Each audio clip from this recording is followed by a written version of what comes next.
আসসালামু আলাইকুম বন্ধুগণ, সবাই কেমন আছেন? আশা করি আল্লাহর রহমতে সবাই ভালো আছেন। আমরা যারা সংযুক্ত আরব আমিরাতে যারা বসবাস করতেছি বাংলাদেশি ভাই ও বোনেরা, আমাদের উপর বিশাল জটিলতা ডে বাই ডে বাড়তেছে।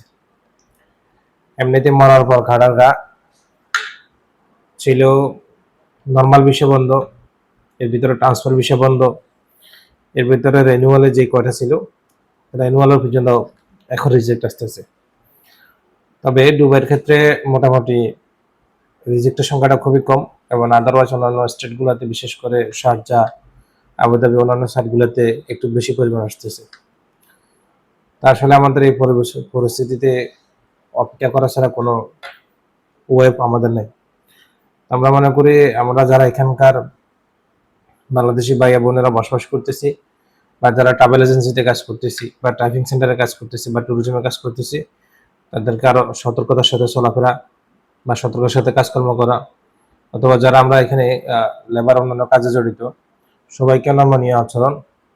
এবার বাংলাদেশ সরকারের প্রতি আমাদের উদারত আহ্বান থাকবে যে সংযুক্ত আরব আমিরাতের সরকারের সাথে যে কোনো প্রকারে হোক বা কূটনৈতিক মাধ্যমে হোক, দ্রুত বিশেষ জটিলতা যে ক্রমাগতভাবে ডে বাই ডে বাড়তেছে এগুলো সমস্যার সমাধান করা। এখন আমাদের সমস্যা সমাধান করার জন্য আলোচনা বা দুই কান্ট্রির সাথে কূটনৈতিকভাবে যেভাবে হোক এটা সমাধান করা ছাড়া আমাদের হাতে অন্য কোনো অপশন নেই। কারণ আমরা পাটার বিষয় থেকে শুরু করে ট্রান্সফার বিষয় থেকে শুরু করে এভরিথিং, সকল কিছু কিন্তু জটিলতার মধ্যে পড়ে গেছে। যদি বিষয় ঠিক না থাকে তাহলে বিজনেস করার সময় একটা মানুষ যখন বিজনেস ওপেন করতে যাবে তারা তো লোকের প্রয়োজন পড়বে। তখন বিষয় যদি না থাকে সে কিভাবে বিজনেসটা ওপেন করবে, তার বিজনেসটা কিভাবে কার্যক্রম পরিচালনা করবে। সো আমাদের মধ্যে এই মুহূর্তে রেনুয়াল থেকে শুরু করে ট্রান্সফার, আউটসাইড, এভরিথিং সকল কিছু নিয়ে আলোচনা করাটাই মধ্যে জরুরি হয়ে পড়ছে। তো আমরা যারা এখানে বসবাস করতেছি তারা একটু ধৈর্য ধরি।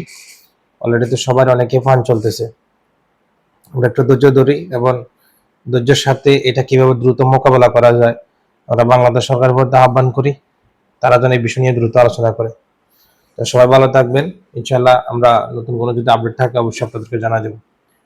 সবাই সুস্থ থাকবেন। আসসালামু আলাইকুম।